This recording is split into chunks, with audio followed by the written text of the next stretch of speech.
गोवा में हुए इस हादसे के बाद अब बहुत सारे सवाल जिनके तय हैं पूछताछ में जवाब मिलेंगे।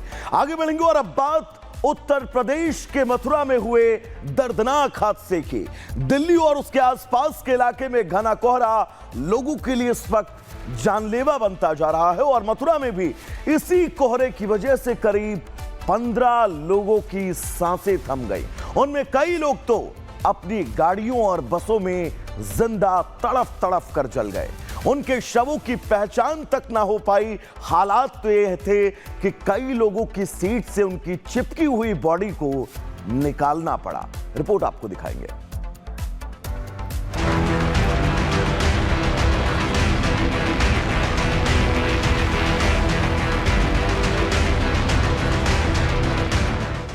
सुबह सवेरे अपनी गाड़ियों और बसों में बैठकर अपने घरों से निकले लोगों को अंदाजा तक नहीं था कि ये उनका आखिरी सफर हो सकता है। ये तस्वीर मथुरा की यमुना एक्सप्रेसवे पर मची अजीब पुकार इसलिए क्योंकि घने कोहरे ने सुबह सुबह 10 से ज्यादा लोगों को लील लिया। दिल्ली और उसके आसपास कोहरे की मार इतनी घनी है कि देखना मुश्किल है। जीरो विजिबिलिटी यानी सामने से आ रही कोई भी चीज दिखती ही नहीं। और फिर वही हुआ जिसका डर था। एक के पीछे एक चल रही कई गाड़ियां टकराती गई और लोग काल के गाल में समाते चले गए।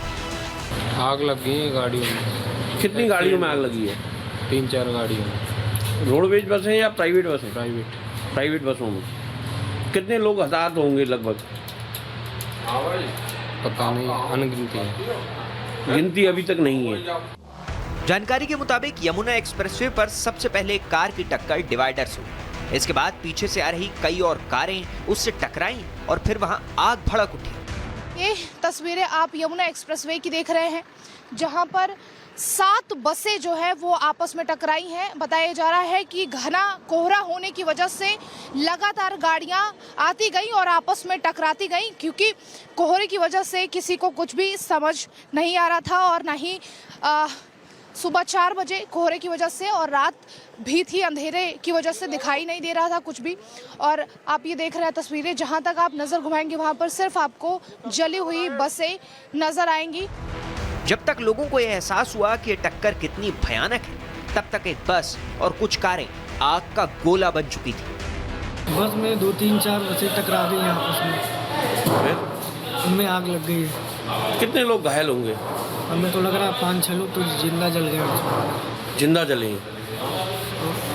काफी लोग तो यहाँ पे आए, अभी और भी लोग रोड पे पड़े थे वहाँ पे। इस हादसे के बाद आनन फानन में पुलिस को बुलाया गया। रेस्क्यू टीमों को भी खबर कर दी गई। सबसे पहले घायलों को अस्पताल पहुंचाने का काम तेज कर दिया गया। पुलिस के मुताबिक इस भीषण हादसे में 7 बसें और 4 कारें टकराई। एक्सप्रेसवे पर हुए इस दर्दनाक हादसे में 10 लोगों की मौत की पुष्टि हो चुकी है, जिनके शव उनके परिवार के लोगों को सौंप दिए गए। अनुमान है कि लगभग 10 के आसपास मृतकों की संख्या हो सकती है। 4 मृतकों का आइडेंटिफिकेशन हो चुका है। बाकी जो घायल हैं वो सौसैया अस्पताल वृंदावन, जिला अस्पताल मथुरा और एसएन मेडिकल कॉलेज में उनका इलाज चल रहा है। इस हादसे के बाद राष्ट्रपति द्रौपदी मुर्मू ने भी दुख जताया। उनके अलावा प्रधानमंत्री ने भी एक्सप्रेसवे पर जान गंवाने वाले लोगों के लिए शोक व्यक्त किया। सीएम योगी ने जान गंवाने वाले लोगों के परिजनों को 2 लाख और घायलों को 50,000 रुपए की आर्थिक सहायता देने की घोषणा भी की। साथ ही यूपी सरकार के परिवहन विभाग ने ऐसे हादसों से बचने के लिए अपनी तैयारी भी पुख्ता करनी शुरू कर दी। लखनऊ के आलमबाग में बस अड्डे पर मौजूद बसों के ड्राइवरों को सुरक्षा से जुड़े निर्देश दिए गए। उन्हें चाय रखने के लिए बर्तन भी दिए जा रहे हैं ताकि रात बिरात कहीं उनकी आंख न लग जाए, क्योंकि कई बार ऐसा होता है कि ऐसी छोटी मोटी वजहों से बड़े हादसे हो जाते हैं। इनकी जो बसें हैं यानी उत्तर प्रदेश परिवहन की जितनी भी बसें हैं वो 75 या 80 की स्पीड से ऊपर नहीं जाती हैं, जिसकी वजह से इनको स्पीड कंट्रोल करने में बहुत दिक्कत नहीं होती है। लेकिन जो प्राइवेट बसें हैं उनकी स्पीड पर कोई गवर्नर, कोई रोक नहीं है। इस वजह से वो 100 से ज़्यादा स्पीड से भागती है और यही शायद बड़ा कारण भी है जो कोहरे में उनकी स्पीड कंट्रोल नहीं हो पाती है। हालांकि यूपी में अकेले मथुरा में ऐसा हादसा नहीं हुआ, बल्कि मेरठ के पास भी इसी तरह की दर्दनाक घटना हुई। बागपत मेरठ हाईवे पर हिंडन नदी पुल पर चल रही एक कार का बैलेंस बिगड़ गया और वो कार पुल से टकराई और करीब 25 फीट नीचे नदी में जा गिरी। इस हादसे में एक कांस्टेबल समेत 2 लोगों की मौत हो गई, जबकि 3 लोग गंभीर रूप से घायल हो गए। ऊंचाई करीब 40 फीट रही होगी, 30 से 40 फीट की। और इससे ये पता चलता है कि स्पीड वाहन की बहुत ज़्यादा थी।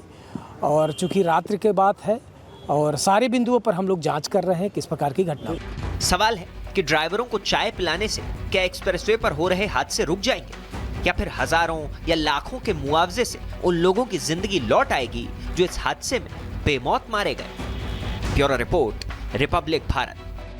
दर्शकों, गोवा में हुए इस हादसे के बाद अब बहुत सारे सवाल जिनके तय हैं पूछताछ में जवाब मिलेंगे। आगे बढ़ेंगे और अब बात उत्तर प्रदेश के मथुरा में हुए दर्दनाक हादसे की। दिल्ली और उसके आसपास के इलाके में घना कोहरा लोगों के लिए इस वक्त जानलेवा बनता जा रहा है और मथुरा में भी इसी कोहरे की वजह से करीब 15 लोगों की सांसें थम गई। उनमें कई लोग तो अपनी गाड़ियों और बसों में जिंदा तड़फ तड़फ कर जल गए।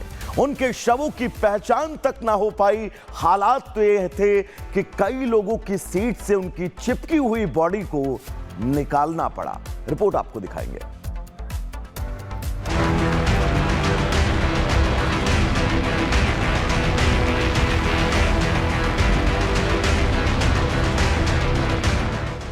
सुबह सवेरे अपनी गाड़ियों और बसों में बैठकर अपने घरों से निकले लोगों को अंदाजा तक नहीं था कि ये उनका आखिरी सफर हो सकता है। ये तस्वीर मथुरा की यमुना एक्सप्रेसवे पर मची ये चीख पुकार इसलिए क्योंकि घने कोहरे ने सुबह सुबह 10 से ज्यादा लोगों को लील लिया। दिल्ली और उसके आसपास कोहरे की मार इतनी घनी है कि देखना मुश्किल है। जीरो विजिबिलिटी, यानी सामने से आ रही कोई भी चीज दिखती ही नहीं। और फिर वही हुआ जिसका डर था। एक के पीछे एक चल रही कई गाड़ियां टकराती गई और लोग काल के गाल में समाते चले गए। आग लग गई है गाड़ियों में। कितनी गाड़ियों में आग लगी है? 3-4 गाड़ियों में। रोडवेज बसें या प्राइवेट बसें? प्राइवेट बसों में कितने लोग हताहत होंगे लगभग? पता नहीं, अनगिनती है। गिनती अभी तक नहीं है। जानकारी के मुताबिक यमुना एक्सप्रेसवे पर सबसे पहले कार की टक्कर डिवाइडर से हुई।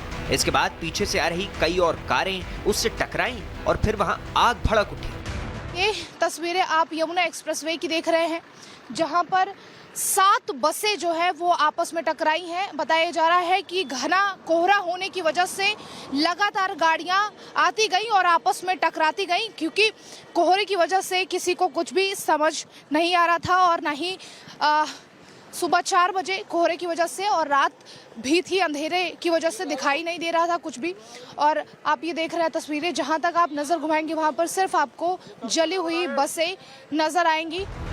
जब तक लोगों को यह एहसास हुआ कि ये टक्कर कितनी भयानक है, तब तक एक बस और कुछ कारें आग का गोला बन चुकी थी। बस में 2-3-4 बसें टकरा गई आपस में, उनमें आग लग गई है। कितने लोग घायल होंगे?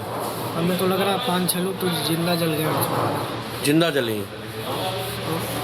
काफ़ी लोग तो यहाँ पे आए, अभी और भी लोग रोड पे पड़े थे वहाँ पे। इस हादसे के बाद आनन फानन में पुलिस को बुलाया गया। रेस्क्यू टीमों को भी खबर कर दी गई। सबसे पहले घायलों को अस्पताल पहुंचाने का काम तेज कर दिया गया। पुलिस के मुताबिक इस भीषण हादसे में 7 बसें और 4 कारें टकराई। एक्सप्रेसवे पर हुए इस दर्दनाक हादसे में 10 लोगों की मौत की पुष्टि हो चुकी है, जिनके शव उनके परिवार के लोगों को सौंप दिए गए। अनुमान है कि लगभग 10 के आसपास मृतकों की संख्या हो सकती है। 4 मृतकों का आइडेंटिफिकेशन हो चुका है। बाकी जो घायल हैं वो सौसैया अस्पताल वृंदावन, जिला अस्पताल मथुरा और एसएन मेडिकल कॉलेज में उनका इलाज चल रहा है। इस हादसे के बाद राष्ट्रपति द्रौपदी मुर्मू ने भी दुख जताया। उनके अलावा प्रधानमंत्री ने भी एक्सप्रेसवे पर जान गंवाने वाले लोगों के लिए शोक व्यक्त किया। सीएम योगी ने जान गंवाने वाले लोगों के परिजनों को 2 लाख और घायलों को 50,000 रुपए की आर्थिक सहायता देने की घोषणा भी की। साथ ही यूपी सरकार के परिवहन विभाग ने ऐसे हादसों से बचने के लिए अपनी तैयारी भी पुख्ता करनी शुरू कर दी। लखनऊ के आलमबाग में बस अड्डे पर मौजूद बसों के ड्राइवरों को सुरक्षा से जुड़े निर्देश दिए गए। उन्हें चाय रखने के लिए बर्तन भी दिए जा रहे हैं ताकि रात बिरात कहीं उनकी आंख न लग जाए, क्योंकि कई बार ऐसा होता है कि ऐसी छोटी मोटी वजहों से बड़े हादसे हो जाते हैं। इनकी जो बसें हैं यानी उत्तर प्रदेश परिवहन की जितनी भी बसें हैं वो 75 या 80 की स्पीड से ऊपर नहीं जाती हैं, जिसकी वजह से इनको स्पीड कंट्रोल करने में बहुत दिक्कत नहीं होती है। लेकिन जो प्राइवेट बसें हैं उनकी स्पीड पर कोई गवर्नर, कोई रोक नहीं है, इस वजह से वो 100 से ज़्यादा स्पीड से भागती हैं और यही शायद बड़ा कारण भी है जो कोहरे में उनकी स्पीड कंट्रोल नहीं हो पाती है। हालांकि यूपी में अकेले मथुरा में ऐसा हादसा नहीं हुआ, बल्कि मेरठ के पास भी इसी तरह की दर्दनाक घटना हुई। बागपत मेरठ हाईवे पर हिंडन नदी पुल पर चल रही एक कार का बैलेंस बिगड़ गया और वो कार पुल से टकराई और करीब 25 फीट नीचे नदी में जा गिरी। इस हादसे में एक कांस्टेबल समेत 2 लोगों की मौत हो गई, जबकि 3 लोग गंभीर रूप से घायल हो गए। ऊंचाई करीब 40 फीट रही होगी, 30 से 40 फीट की, और इससे ये पता चलता है कि स्पीड वाहन की बहुत ज़्यादा थी। और चूंकि रात्रि के बात है और सारे बिंदुओं पर हम लोग जांच कर रहे हैं किस प्रकार की घटना हुई। सवाल है कि ड्राइवरों को चाय पिलाने से क्या एक्सप्रेसवे पर हो रहे हादसे रुक जाएंगे, या फिर हजारों या लाखों के मुआवजे से उन लोगों की जिंदगी लौट आएगी जो इस हादसे में बेमौत मारे गए। Bureau report, Republic Bharat.